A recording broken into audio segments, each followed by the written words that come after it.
everyone, and welcome back to Cat's Corner.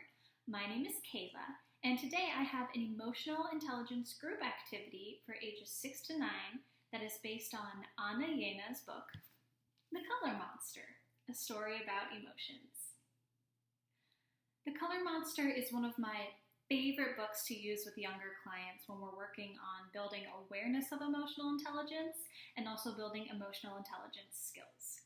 I love this book because it not only discusses what emotions are, it also discusses situations where you would feel those emotions or actions that you would do when you're feeling those emotions.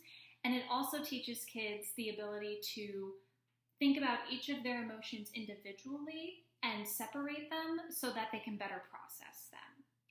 So for this activity, the first thing that you're going to want to do in your group setting, it could be used in a classroom with a guidance lesson or just a regular lesson. It could be used in a daycare. It could be used in a group therapy setting. Anywhere where you have a group of 5, 6 to 9 or 10-year-olds would be really great. But the first thing you're going to want to do is read this book to them. Or, if they're pretty independent, have them take turns reading the book to the group or to you. I know not everybody has the means to go out and buy this book, so I highly suggest looking for it at your school library or a local public library. And there are also lots of great read-along videos on YouTube where people are reading the book to you and you can see all the pictures as well. So there are a lot of different ways that you can have access to this book without having to go and buy it, which is fabulous.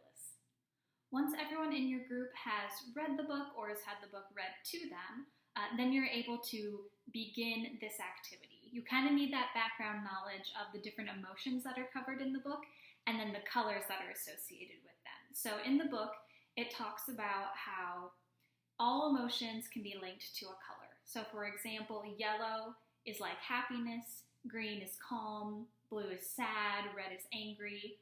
And we're going to use these different colors and these different kind of emotional zones, or in the book, they put their emotions into little jars. We're going to use that imagery while we do this activity. So once everyone has read the book and kind of understands these different emotional areas, you're going to need a room or even a table where they will then kind of tape out each of these 5 prime emotional zones. So the ones that I would use would be yellow and happiness, blue and sadness, red and anger, green and calm, and then we'll add in an extra one, pink, which is when you feel loved. So to start this activity, if you're going to use a full room, I might use just like masking tape on the floor or chairs to kind of mark off these 5 different areas. And then I would take some sort of object that is the color of that area and put it in there. So if you had a red ball, that could go in the red area. If you have, a blue blanket, that could go in the blue area, but put them where everyone can see so that people have a reminder of what each of these different zones are. If you want to add to this, a really great thing would be, if you prepare it beforehand, draw some simple faces showing these emotions. So, happy, it might have a smile, sad, it might have tears, angry with the, pushed in eyebrows, and loved, you might draw hearts around it. And those can be paired with the objects in each of these zones, so then people can see, oh, this is green and I feel calm, this is yellow, I should be happy, red, angry, etc. So once you have those 5 different zones set up, gather all the kids together and have them sit down and face the zones. Now the point of this game is that they are a group of color monsters and they are feeling very jumbled up and they need to figure out how to separate all of their emotions into these different areas so that they can learn about them and then feel normal again. So the teacher or the group leader or whatever is going to have to do a little prep beforehand where in a big bowl or something, I would write down a variety of different prompts where you would feel these different emotions. So for example, for happiness, you might say, you just found out that you're going to go on a surprise trip to the zoo. Or for angry, you might say, a sibling took one of your toys. For sad, you might say, you thought you were going to get to see your friend and you don't. You want to keep them kind of simple, things that a 6 to 9-year-old would engage with or have felt in their lives. So you're going to write down a bunch of different prompts. I would cut them up into strips and then throw them in the bowl. And then one by one, have a student pop up and be a color monster.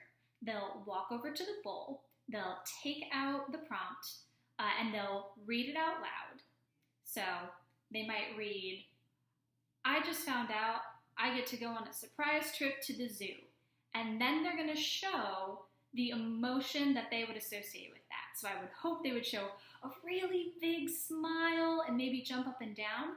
And then it's the audience's job to try and guess what emotion they're showing. So I'm really excited because I get to go to the zoo. And then they could say, "What emotion am I?" And then the kids in the audience can go, "Oh, you're happy, you're happy." And then the facilitator can then say, "All right, if they're happy, which zone should they go to? What color? Oh, they should go to yellow." So then that color monster will walk over and go sit in the yellow zone.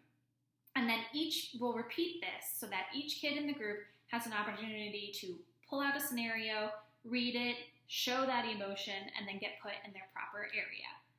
And the goal at the end of the game is that even if people, are happy or they're feeling loved, we also want to end up in the calm zone. That wants to be kind of our last area.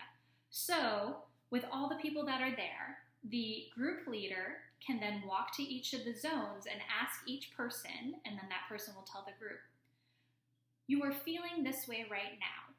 What is a way that you could get from this emotion back to calm, or this emotion back to normal?" And then they will hopefully give some kind of coping strategy. If they can't think of anything, peers could offer suggestions, or the group leader could also offer a suggestion. But then they're going to say, what they want. If they're in the angry zone, they might say, "Well, I count to 10. Then I would have everyone in the group follow that instruction. So the group leader would say, "Oh, when you're angry and you want to get calm, you count to 10. Let's all practice counting to 10. So you count to 10 to get calm, nice deep breath, and then that person gets to move from the angry zone into the calm zone. And you'll repeat this for each kiddo until everyone is back into the calm zone. It's kind of the end of the whole activity. After that, I might do some processing with the kids, ask them, did you enjoy being in your zone? What are some other times where you felt this way? How did you come up with what you could do to get from the emotional zone that you were in back to the calm zone? How did it feel to see other people in these zones or acting out these emotions? And then you can have a really big discussion about that and learn about all of these different emotions and how they affect us and how we can kind of separate them so that we can better understand them. So to wrap things up, that was an emotional intelligence activity to be used with a group of 6 to 9-year-olds based on Anna Llenas, the Color Monster. I really like this activity because it works on building a lot of different skills. There's literacy involved, there's group involvement and instruction following, and then you also factor in the emotional intelligence. So recognizing a facial expression of an emotion and an activity associated with it, giving a scenario, being able to read nonverbal cues, knowing the colors associated, and then also building coping skills to go from one zone back to another. So if you happen to use this activity in a group setting, I would love to know how it goes, if the kids thought it was exciting, if there was anything you added or adjusted to kind of fit your environment. You can drop that in the comments below. And I hope that you enjoyed this video on Cat's Corner. Have a lovely day, and don't forget to follow us on our social media. We have a Pinterest page, YouTube channel, and our blog. I'll see you later.